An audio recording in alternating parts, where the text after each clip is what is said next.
പ്രിയരെ, കേരള സംസ്ഥാനം രൂപപ്പെട്ടിട്ട് ഇന്നേക്ക് 69 വർഷങ്ങൾ കഴിഞ്ഞു. എന്നാൽ അതിനു മുൻപ് തന്നെ കേരളത്തിൽ ഒരു സംസ്കാരം രൂപപ്പെട്ടിരുന്നു. കച്ചവടത്തിന്റെ, വാണിജ്യത്തിൻ്റെതൊക്കെ ആയിട്ടുള്ള ഒരു സംസ്കാരം. ആയിരത്താണ്ടുകളായി രൂപപ്പെട്ട കൊടുക്കൽ വാങ്ങലുകളുടെ ഒരു സംസ്കാരമായിരുന്നു അത്. ഇവിടെ അറബികൾ വന്നു, ചൈനക്കാർ വന്നു, സമ്പത്തിന്റെ രഹസ്യമായ ഉറവിടം അന്വേഷിച്ചുകൊണ്ട് യൂറോപ്യരും വന്നു. പോരാട്ടങ്ങൾ, സമരങ്ങൾ, അങ്ങനെ ആലയിൽ ഉരുക്കിയെടുത്ത ഒരു ലോഹം പോലെ ഈ കേരള മണ്ണിൽ ഒരു പുതിയ സംസ്കാരം രൂപപ്പെടുകയായിരുന്നു. അടിമത്തത്തിനെതിരെ, രാജവാഴ്ചക്കെതിരെ, അതിൻ്റെ കെടുതികളിൽപ്പെട്ട വലിയ സമൂഹം ലോകത്താകമാനമുണ്ടായിരുന്നു. അവർ പലയിടങ്ങളിൽ പല പേരുകളിലായി സംഘം ചേർന്നു. ആധുനിക നവോത്ഥാന മൂല്യബോധത്തിലേക്കുള്ള സമരങ്ങളുടെ കേന്ദ്രമായി വർത്തിച്ചത് യൂറോപ്പായിരുന്നു. യൂറോ കേന്ദ്രീകൃതമായിട്ടുള്ള നവോത്ഥാന മൂല്യക്രമം ഗുരുദേവനിലൂടെ കേരളത്തിലും വന്നു. അങ്ങനെ കേരളം ഒരു മാതൃകാ സ്ഥാനമായി രൂപപ്പെടുകയായിരുന്നു. ജാതി മതദ്വേഷമില്ലാതെ സോദരത്വേന വാഴുന്ന ഒരു മാതൃകാസ്ഥാനം. ഗുരുദേവനെ പോലെയുള്ളവർ കൊളുത്തിവെച്ച ആ ദീപം കെടാതെ സൂക്ഷിക്കേണ്ടതുണ്ട്.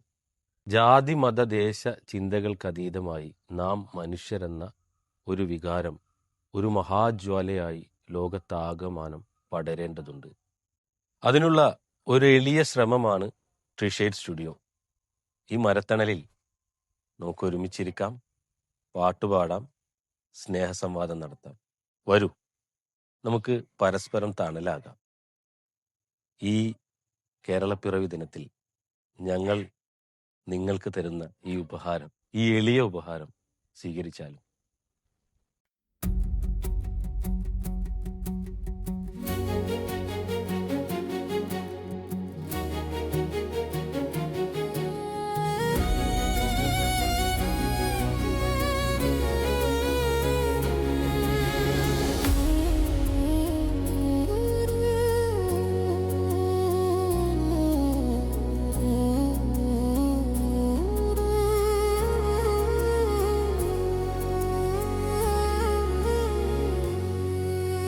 കിഴക്ക് പൊങ്ങിയ മാമലകൾ, പടിഞ്ഞാറിൻ കടലോളങ്ങൾ, ഇടയിൽ പുഴകൾ തൻ പുഞ്ചിരിയായി കേരളമുണരുന്നു, മലയാളം പാടുന്നു.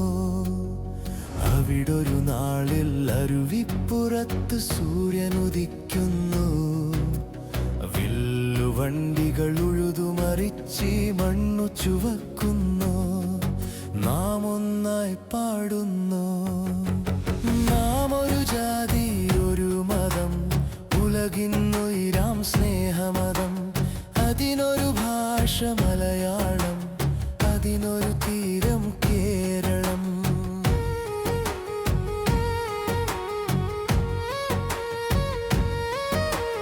പാലക്കാടൻ ചെമ്പാവരിയും അമ്പലപ്പുഴ പാൽപ്പായസവും പൊന്നാനിയുടെ തേങ്ങാച്ചോറും ഒറ്റപ്പന്തിയിലൂട്ടുന്നു, നാം ഒന്നായി എന്നും ഉണ്ണുന്നു.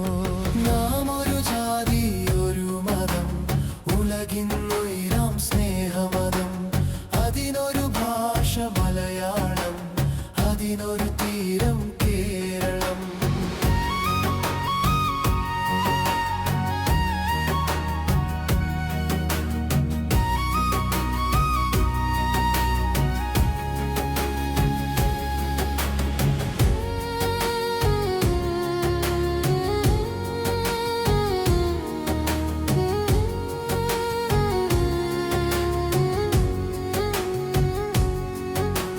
പമ്പയും നിളയും പെരിയാറും ഇമ്പമുള്ളൊരു മലബാറും, വാഞ്ചിനാടും വേണാടും ഒറ്റക്കടലായി തീരുന്നു, ഒന്നിച്ചൊന്നായി പാടുന്നു.